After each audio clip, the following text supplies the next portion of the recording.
सुर्खियों में।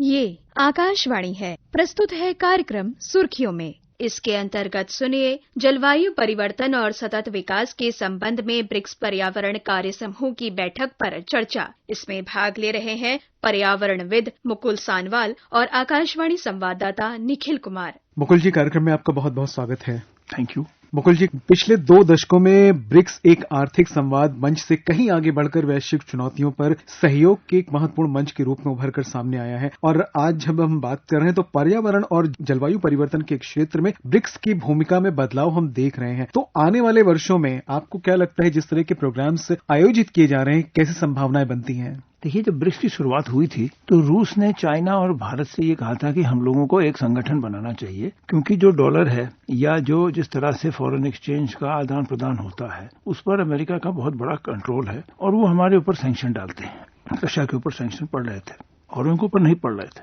उनको संभावना थी।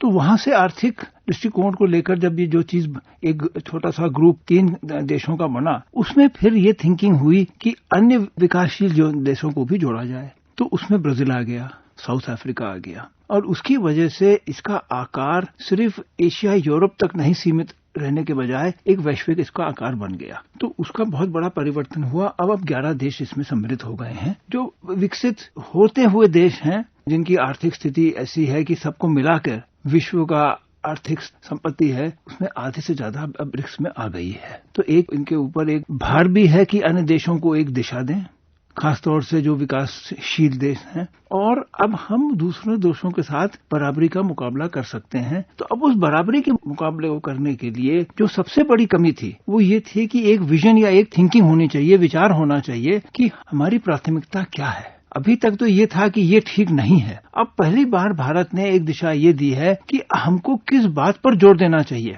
किन चीजों पर हमको जोर देना चाहिए। 170-180 विकासशील देश हैं, तो वो इस बैठक का ये महत्व है। और ये एवोल्यूशन कहिए या ये जो बदलाव आया है वो इसलिए भी आया है कि विश्व में भी अब एक बदलाव आ चुका है। जहां पहले एक तरफ आर्थिक या सैनिक या पर्यावरण अलग अलग माने जाते थे, अब ये बात सामने आ रही है कि सब सम्मिलित हैं। अगर पर्यावरण को दृष्टिकोण को हम नहीं जोड़ देंगे तो हमारी आर्थिक स्थिति में फर्क पड़ेगा और इन दोनों को मिला के हमारी सैनिक शक्ति पर भी असर पड़ता है, क्योंकि आगे चल के सैनिक शक्ति भी हर देश के पर्यावरण और आर्थिक स्थिति को देखते हुए बनती है। अगर पर्यावरण में समस्या होगी, शहरों में समस्या होगी, या तो हमारा आर्थिक विकास पर भी असर पड़ेगा। ये चीज सामने आ गई है जी।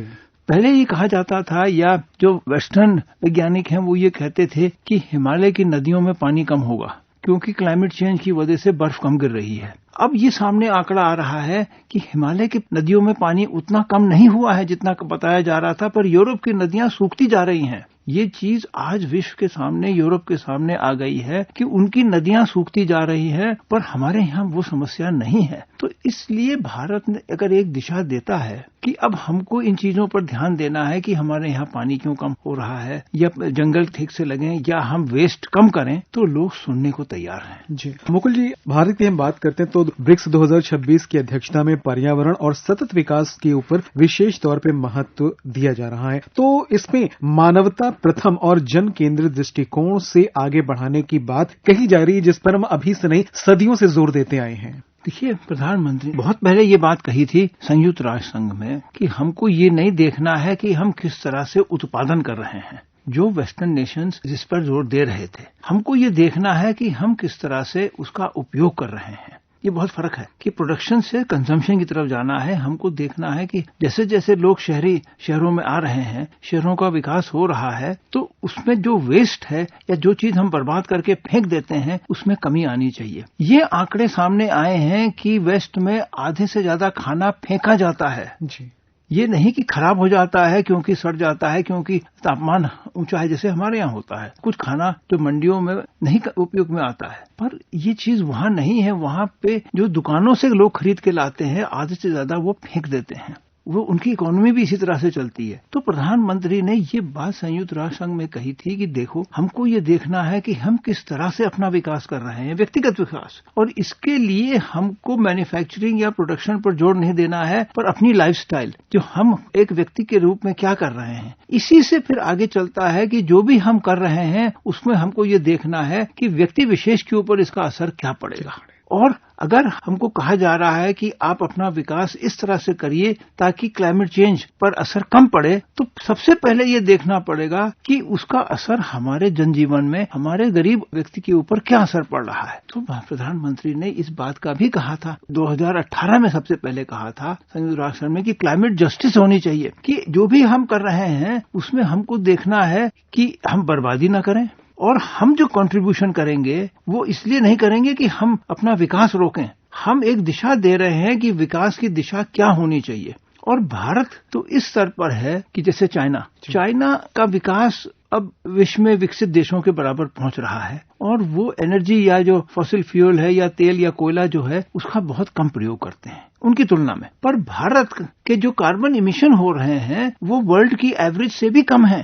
तो भारत ये कह रहा है औरों से कि देखो, ये संभव है कि एक नई दिशा में हम विकास कर सकते हैं अपना, जिसमें ये जरूरी नहीं है कि वही किया जाए जो विकसित देशों ने किया, और इसकी वजह से हमारे ऊपर आप दबाव मत डालिए, पर देखिए कि हम क्या कर रहे हैं। तो इन बातों को लेके भारत ने इस बैठक में आगे बढ़ाया है लाइफस्टाइल करके, कि भाई देखो, अगर हमको कुछ करना है तो हमारे गरीब व्यक्ति के ऊपर क्या असर पड़ रहा है वो देखें, और हम इस पर जो हमारा उत्पादन हो रहा है उसको हम फेंके नहीं, पर हम ये देखें कि उसका फिर इस्तेमाल कर सकते। आपने लाइफस्टाइल की बात की है, तो हमारे यहाँ पर मिशन लाइफ की बात की गई है, लाइफस्टाइल फॉर एनवायरनमेंट यानी लाइफ। इस अवधारणा पर वैश्विक स्तर पर विकास करने की बात की जा रही है। तो ब्रिक्स देशों के बीच में लाइफ जैसी जो व्यवहार आधारित पर्यावरणीय मॉडल की बातें हैं उनको व्यापक स्तर पर कैसे अपनाया जा सकता है, और इसके लिए कैसे सहयोग की आवश्यकता होगी? देखिए, इसमें सहयोग तो ये है कि भारत ये कह रहा है कि कुछ हम ऐसे नियम बनाएं, हम आपस में ऐसा नियम करें, या अपने व्यवहारिक जीवन के लिए ऐसे सिद्धांत बनाएं कि हम वेस्ट ना करें। तो अभी तक तो ये कहा जाता था कि विकसित देश ये कहते थे कि हम लोग बैठ के ऐसे नियम बनाएंगे जो सबको पालन करना पड़ेगा। भारत ये नहीं कह रहा है कि ऐसे नियम बने जिसका सबको पालन करना होगा। भारत ये कह रहा है क्योंकि हमारे सभी देशों में नगरीकरण हो रहा है, लोग शहरों में जा रहे हैं, नए शहर बन रहे हैं, तो इन शहरों का आकार कैसा हो, हम अपना दैनिक जीवन में कैसे हम प्रयास करें कि हम वेस्ट ना करें। तो भारत ये नहीं कह रहा है कि इसको एक कानून के रूप में हमको अपनाना चाहिए, पर इसको हमको एक स्टैंडर्ड कहिए या हमको एक दैनिक जीवन शैली में अपनाना चाहिए। तो मुझे लगता है कि ये जो प्रकार भारत ने कहा है, इसी के लिए नहीं, अन्य चीजों में भी, कि कोई नियम नहीं बनना है, कोई रेगुलेशन या फोर्स नहीं होना है, हमको स्वतः ही करना है, क्योंकि ये हमारे हित के लिए है, तो ये एक्सेप्ट होगा। अभी आपने सतत जीवन शैली की बात कही है, तो ब्रिक्स की पर्यावरणीय प्राथमिकताओं में भी सतत जीवन शैली को एक महत्वपूर्ण स्थान दिया गया है। भारत के संदर्भ में अगर हम बात करते हैं तो आम नागरिकों की जीवन शैली में किस तरह के बदलाव लाए जा सकते हैं जो पर्यावरण के साथ साथ आर्थिक और सामाजिक विकास में भी योगदान दे सके, जैसे कि आपने आर्थिक विकास की बात सबसे पहले कही थी। देखिए, अभी तक तो थिंकिंग ये थी कि जो विकसित देशों ने मॉडल अपनाया है या जिस प्रकार से उनका विकास हुआ है, सबको वही तरीका अपनाना चाहिए।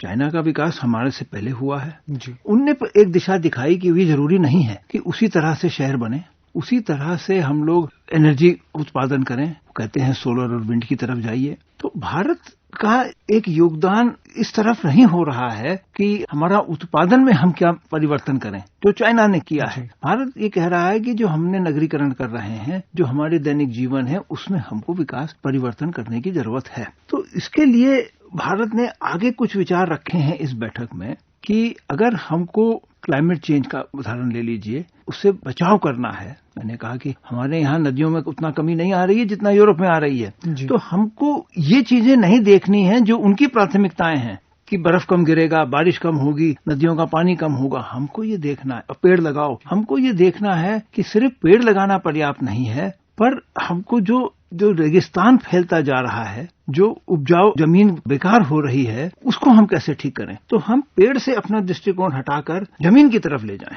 एक बहुत बड़ा परिवर्तन है। हम ये ना देखें कि हम क्लाइमेट चेंज की वजह से क्या कर सकते हैं, हम ये देखें कि जो हमारे गरीब लोग हैं उनके ऊपर इसका असर क्या हो रहा है क्लाइमेट चेंज का, और उसको देखें। तो एक नई दिशा ये दी जा रही है इस बैठक में कि समस्या तो वही है, उसका निदान क्या होगा, उसमें हमको ये देखना है कि वो निदान ऐसा ना हो कि जो उनने हमसे कहा है, जो उनके लिए फायदेमंद हो सकता है या उनकी परिस्थितियों को देखता है, पर उसका निदान हमको ये देखना है कि हमारी परिस्थितियों को देखते हुए क्या किया जा सकता है। और जितने भी ब्रिक्स देश हैं या अन्य विकासशील देश हैं, सब में कुछ लोग शहर में रहते हैं, कुछ लोग देहात में अभी रहते हैं और रहते रहेंगे। तो इसलिए जो नई दिशा दी जा रही है, प्रधानमंत्री ने लाइफ से शुरू किया और आगे भी कहा जा रहा है कि जो हमने परिभाषा हमने अपनाई थी उनके कहने पर, उसको हमको एक नई दिशा देनी है, वो आगे बढ़ रही है। मुकुल जी, अगर हम आज के दौर की बात करते हैं तो अंतर्राष्ट्रीय मंच हो या अंतर्राष्ट्रीय कोई भी केंद्र हो, जहां पर पर्यावरण संरक्षण को लेकर बहुत सारी घोषणाएं होती हैं, बातें होती हैं, प्रतिबद्धताएं भी जाहिर की जाती हैं, लेकिन उनका वास्तविक क्रियान्वयन जो है बहुत ही चुनौतीपूर्ण रहता है। लेकिन भारत के संदर्भ में ये है कि भारत ने जो भी बात कही उस पर अमल करने की बहुत कोशिशें की और काफी हद तक सफल भी हुए हैं। तो ब्रिक्स के जो पर्यावरणीय एजेंडे को लेकर के अब बैठकें हो रही हैं, इनको आपको क्या लगता है कि कैसे ये परिणाम अपना देंगी और क्या आवश्यक है उनको प्राप्त करने के लिए?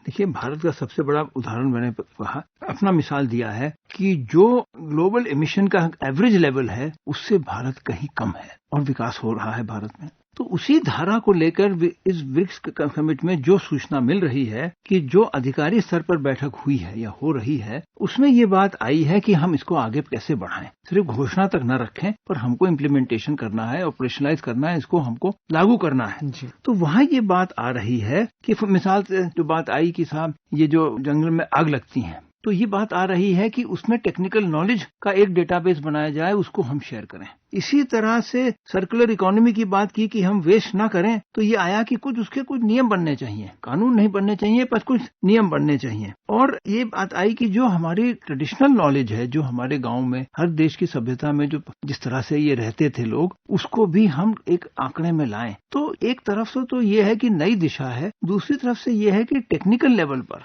डेटा की लेवल पर भी चर्चा की जा रही है कि इसमें भी एक समानता आ जाए, ताकि हम आपस में इसको शेयर कर सकें और इसको इम्प्लीमेंटेशन में सबको फायदा हो, हम एक दूसरे से एक्सपीरियंस शेयर करें। तो ये भी एक नई दिशा आई है कि एक्सपीरियंस शेयर करके हम एक दूसरे की मदद कर सकते हैं। हमको विकसित देशों से सीखने की जरूरत नहीं है, क्योंकि हमारे अपने पास ही इतने साधन है, इतना नॉलेज है, टेक्नोलॉजी है, और हमारे पास डेटा को एकत्रित करके हम शेयर कर सकते हैं। तो ये एक नई बात आई है इस बैठक में। मुकुल जी, जंगल की आग का जिक्र किया आपने। अगर हम देखें थोड़ा सा पीछे मुड़ करके, तो हमें नजर आता है कि भारत में भी जंगल की आग का सामना करना पड़ता है लोगों को, और विदेशों में भी बहुत सारी जगह पर जंगल की आग लगती है। कई सारे जंगल बिल्कुल जलकर राख हो जाते हैं, और हालांकि एक जंगल खड़ा करने में बहुत लंबा समय लगता है, लेकिन राख होने में कुछ दिन ही काफी होते हैं। ये जो स्थिति है, इससे निपटने के लिए किस तरह की प्रणाली या फिर किस तरह की बातें हो सकती हैं, किस तरह से संस्थागत सहयोग किया जा सकता है, या कैसे बदलाव लाया जा सकता है कि हमें इतनी बड़ी समस्या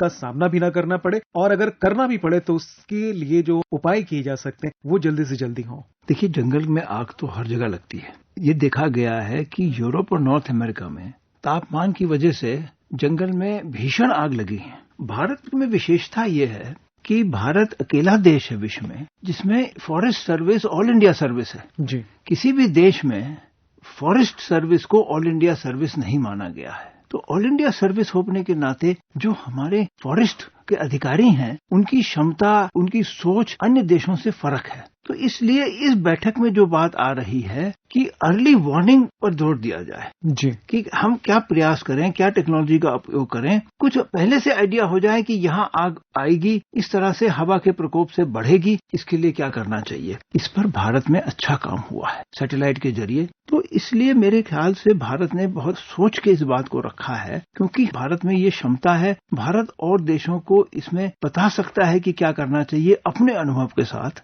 तो मेरे ख्याल ख्याल से इसमें सफलता मिलेगी और ये फाइनल जो डिसीजन होगा उसमें ये महत्वपूर्ण स्थान पर आएगा। जी मुकुल जी, इस कार्यक्रम में शामिल होने के लिए, हमसे चर्चा करने के लिए और तमाम प्रश्नों का उत्तर देने के लिए आपका बहुत बहुत आभार, बहुत बहुत धन्यवाद। धन्यवाद। अभी आप सुन रहे थे जलवायु परिवर्तन और सतत विकास के संबंध में ब्रिक्स पर्यावरण कार्य समूह की बैठक पर चर्चा। इसमें भाग ले रहे थे पर्यावरणविद मुकुल सानवाल और आकाशवाणी संवाददाता निखिल कुमार। ये कार्यक्रम आकाशवाणी के समाचार सेवा प्रभाग द्वारा प्रस्तुत किया गया। इसे आप हमारे mobile app news on AIR और YouTube channel news on AIR official पर भी सुन सकते हैं। सुर्खियों में